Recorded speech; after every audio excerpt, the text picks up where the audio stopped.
Hey everyone, Eric here, Traveling Trading. I wanted to make this quick video. I set it with based off of the last video that we talked about with Coinbase and their IPO. I told you guys another IPO that was coming up was EBET the day after, which happened yesterday.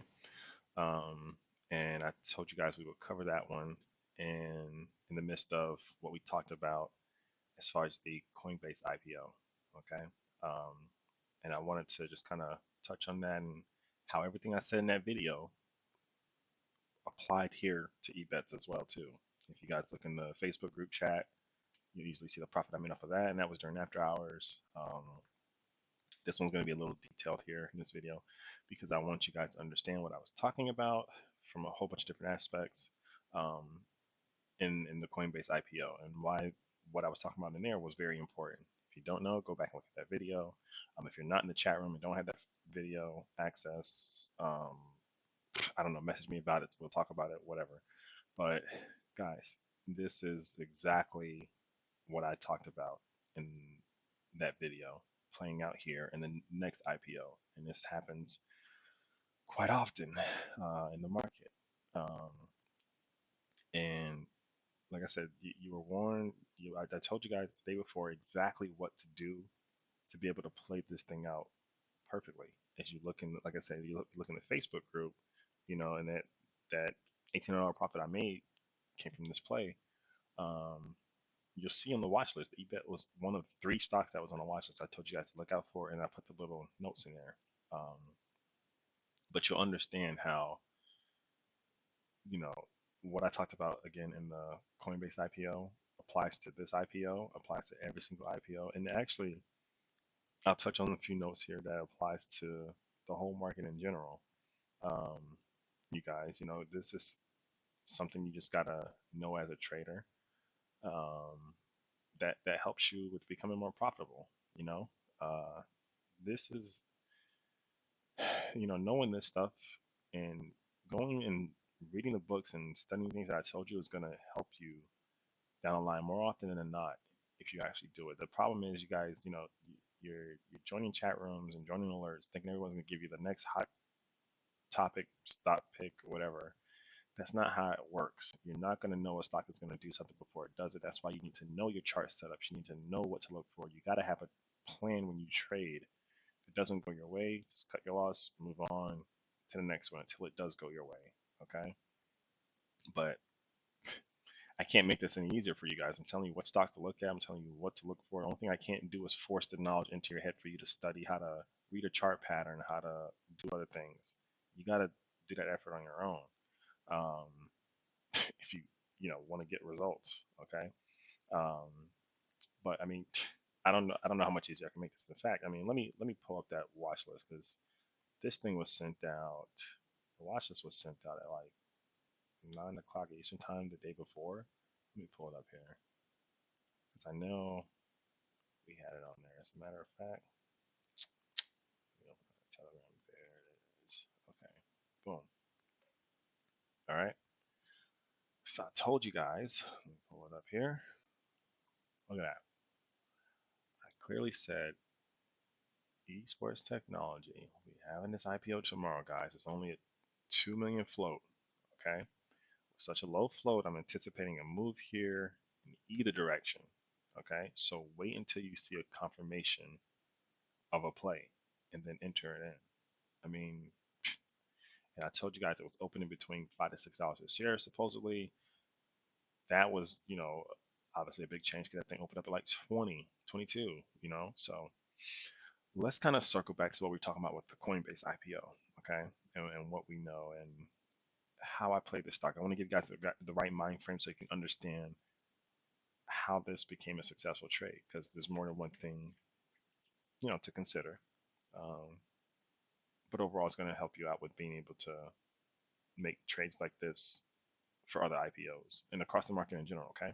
So let's jump into it. Look, all right, so what did I tell you guys yesterday about the Coinbase IPO? I told you that with IPOs and the way to trade those and things like that, Coinbase, the difference between Coinbase IPO and the eBets IPO is that with eBay, with eBets, you don't have um, a brand new market, you know. So what I mean by that is you have sympathy plays you can work with or sympathy stocks as well too. Okay. So let's kind of circle back on that one because I don't feel like I'm getting just a little ahead of myself. So remember I told you guys psychology behind the market is very, very important because it's going to determine what an IPO does because you don't have any, you know, evidence of any technical analysis to rely on, right? Okay, so we know that. Now, the difference between Coinbase and between EBET is that with EBET, you have similar stocks out there that are just like it. Coinbase, you didn't really have anything because Coinbase again is a crypto IPO, is one of the first exchanges to go public.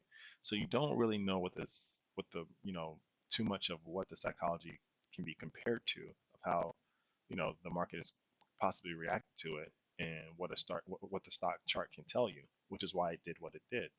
And down the line will probably do what it does. It's one of the first. Now with eBet, they're not the only sports betting technology company out there.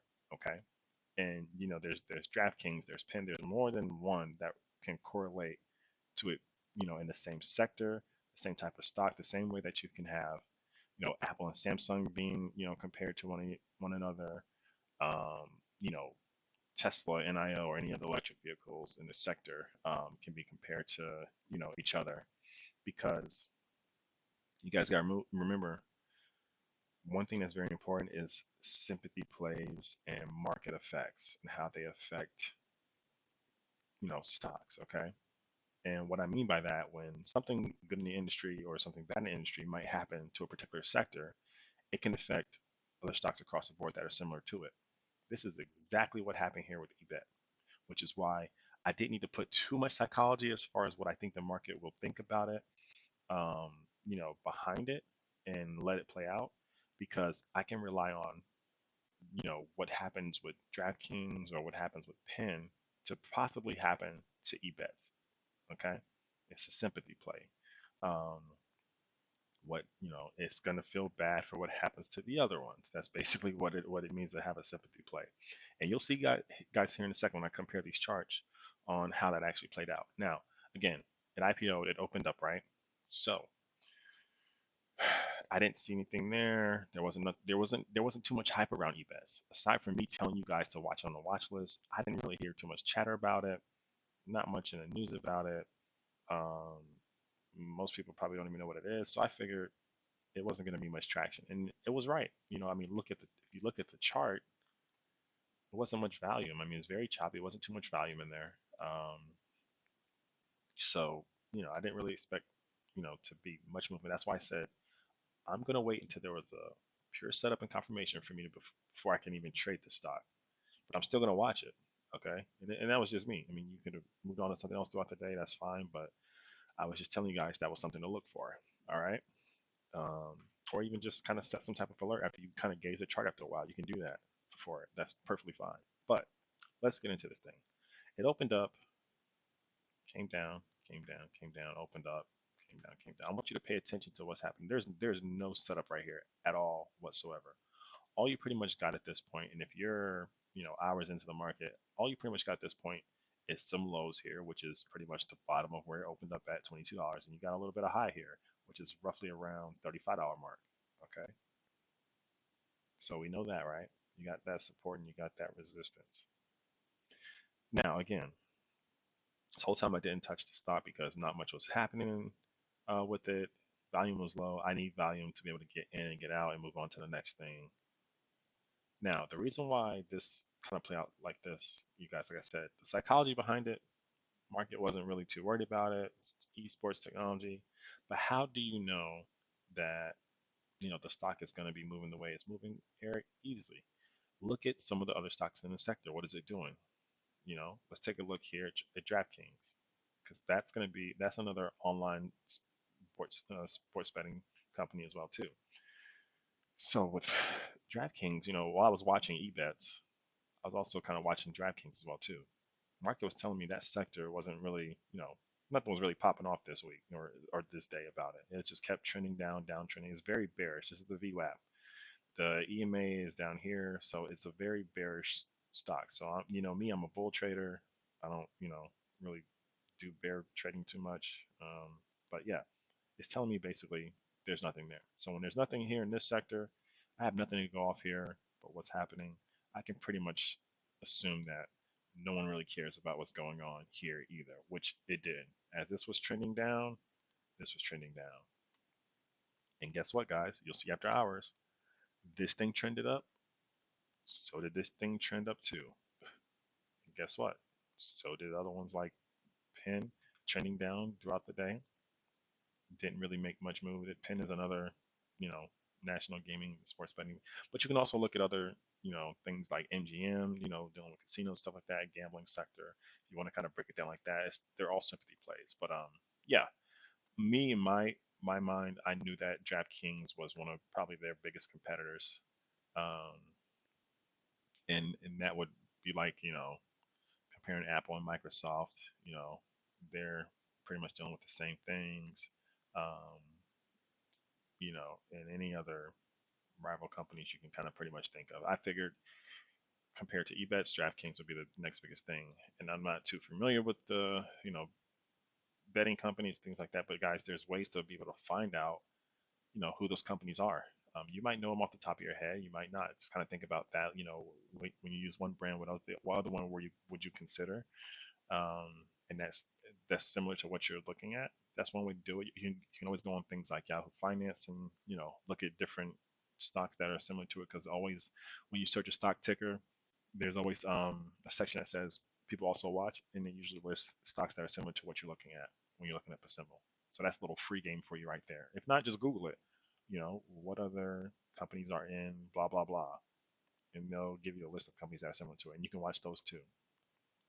And again, it's not just for IPOs; it's for stocks all across the sector. Okay, but anyways, let's get back to it. So pretty much, I was following the sentiment movement of this stock based on what I was seeing with DraftKings. It was bearish here.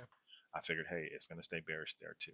Okay, so that's something that you guys, should know. Keep in mind, sympathy plays. Sympathy plays. The psychology behind it. That's different than, like I said, Coinbase IPO, because they have nothing else to compare it to. This is what I want you to mainly focus on and understand. Okay. Um, so yeah, so that's pretty much that. Now, as far as you might ask, well, Eric, how did you know to make the trade? How did you know? How did you know when to get in, when to get out? What did you look for your confirmation? Again, guys, I'm a bullish trader. What am I looking for? I'm looking for some type of breakout, some type of high, and it gave me just that. The only problem is this, it happened after hours. Now, if you guys don't know about after hours trading, look at the course and what I tell you about it. But anyways, um, yeah, the confirmation came right here, right at after hours. And when I seen that DraftKings had the same thing, how can I not, get in and take that chance, scale in. And yeah, after hours, it broke its high of the day and just shot on up. Got out right in that area. Okay. Um, because also MTSL was moving too, so I was kind of in both of those at the same. I just snagged a little bit from MTSL. I was mostly focused on eBets because that one was on the watch list, and I was waiting for that. Um, and then MTSL came out too, so I just jumped in there. I exited that one and jumped into. I exited eBets and then jumped into MTSL. But yeah, that's what I was looking for, guys. My confirmation. Look, there's no setup here. There's no setup here. There's no setup here. My confirmation is once you breaking your high a day, I'm gonna look at you and start to plot and make that new make that new high of day, or make that old high of day, or that old high, make that my resistance, my support level, which I did with this one. Okay, so that's just one confirmation that I look for when the stock is breaking out, and enter in and trade accordingly. I mean, it's pretty much that simple, guys. As a bullish trader, I'm looking for new highs. You break it, boom, I'm gonna get in there.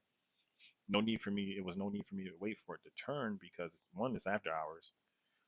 So keep that in mind. It's going to be much more slow moving. So I had time to plan accordingly, and I didn't really expect no big drops in after hours. It happens, but I didn't really expect it with this one because people already wasn't really looking at the stock too much. around here is probably when it started to gain eyes and gain traction. And I was like, okay, a few more dollar move or a few more cents move, I'm gonna get out, which I did as it turned right there in the Mac, and I got out.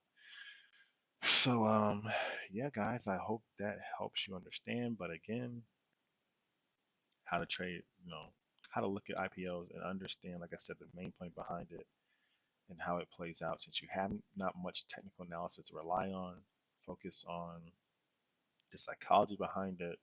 If you don't understand the psychology behind it, do what I told you to do in that Coinbase IPO video, that I listed in the chat room in the Learning Lounge. And it's gonna change substantially how you trade IPOs, because you're not going to be thinking like every other trader is thinking, and that's very, very important.